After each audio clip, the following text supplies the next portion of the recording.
It's Christmas time, my favorite time of year, and I have my sister in the kitchen with me today, and we're gonna make some of our favorite holiday treats. And yes, that's right, this show is all about treats, which really, I think that's the best part of Christmas, don't you? Oh, heck yeah. Let's do it. It's the treats. So today we're gonna make some healthier, kind of like a peppermint patty cookie.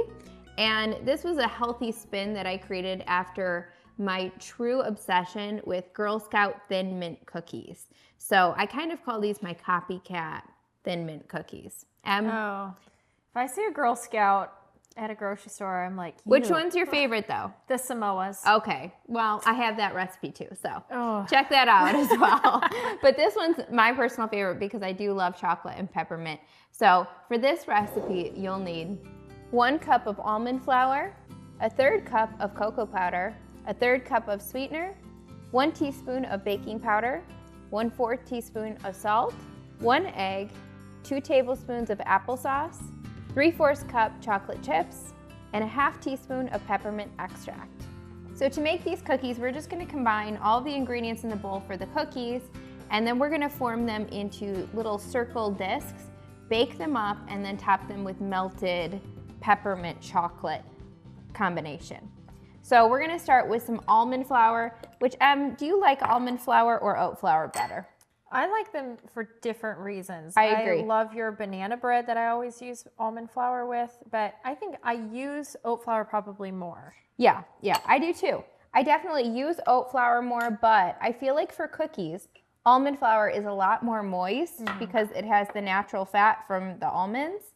And it's really just ground up almonds. I wish I could tell you could make your own almond flour, but you really can't. I mean, I'm pretty sure it would just turn into like a nut butter if you put some nuts in your blender. You have?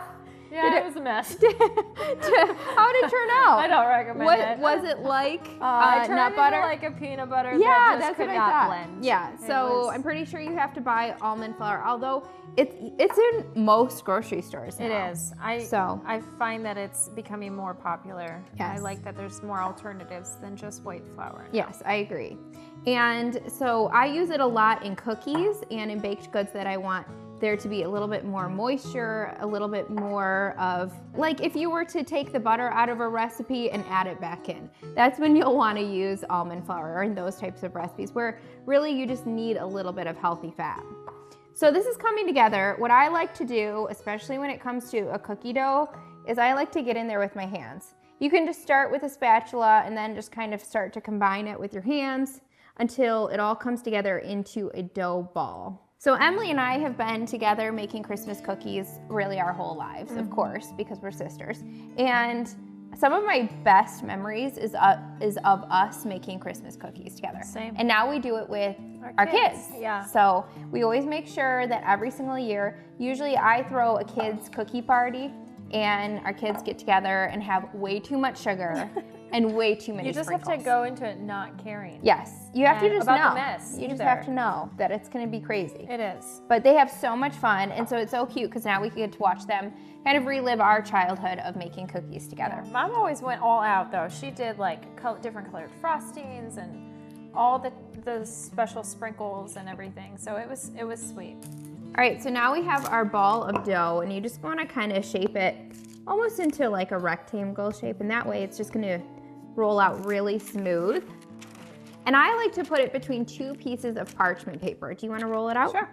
And that way it just keeps everything so that it doesn't stick, and it gets the dough really smooth, and you don't have to wash your rolling pin after. I love that. This is a great one for kids to do. It was very simple. Yes, very simple. And I know my boys, especially Quentin, loves helping me in the kitchen and using the rolling pin because, it makes them feel so strong. And you can make these not only at Christmas time, but any time of year. Just because it's a chocolate peppermint cookie, like I said, it's really a healthier spin on a thin mint, which we all know. We like all the time, right? It's not just Christmas time. So that looks good. You want to get it so that it's rolled out evenly and a pretty thin cookie, hence the thin mint. And then we have a circular cookie cutter. If you don't have one, you can make these in any shape, or you could use the bottom of a really small jar or glass just to cut out kind of a circle shape. And then you can go ahead and put them back on a piece of parchment paper, and we'll bake these off on a baking sheet pan. And what is your favorite kind of Christmas cookie?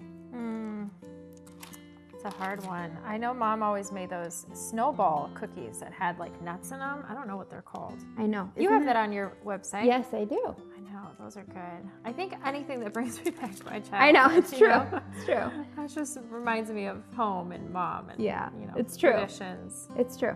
I also just love just the typical sugar cookie. Yeah. I think it's because that's something that, again, it brings you back to your childhood, but also it's just something that's fun to enjoy because you're making them and you're making such good memories while you're eating the sugar cookies. And we also have healthier almond flour version and oat flour version of sugar cookies on Dash and Dish. So we do that a lot. We make sugar cookies all the time in our house.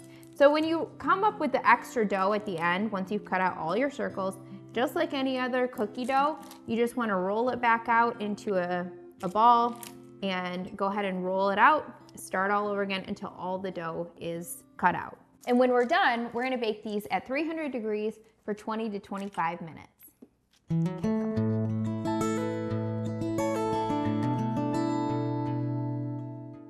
All right, so our Thin Mint cookies are cooked and they're cooled, and that's really important. You want to make sure they're totally cooled to room temperature before you coat them in the chocolate. So I just mixed my peppermint extract in with the chocolate when it was melted, and now we're gonna just dip our cookies into the chocolate.